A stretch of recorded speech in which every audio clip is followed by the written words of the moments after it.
Päivää ja tervetuloa rahkakalenterin 23. luukkuun ja katsotaan mitä jos me tänään laitetaan rahkaan. Etikkaa. Mitä ihmettä? No niin, nyt meillä on tässä tämmöstä jotakin omenaviinietikkaa, kun ei löytynyt normietikkaa, mutta no. Joo.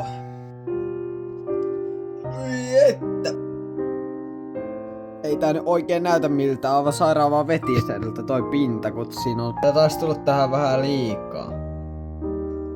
Maista.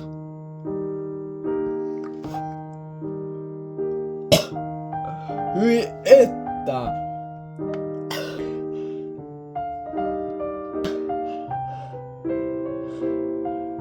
Hyi että mitä ihmet!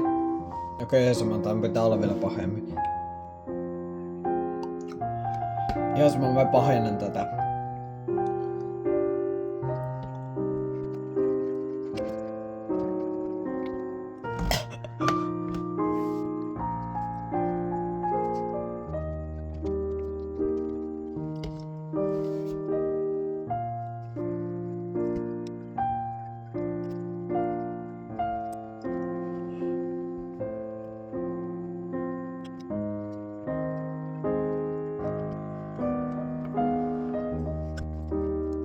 Ei siis ihan oikeasti.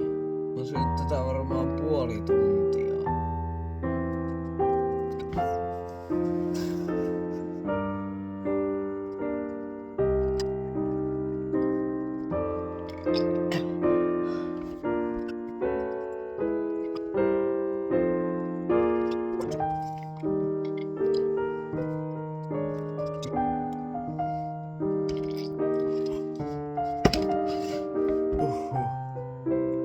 Että toi oli kauhia.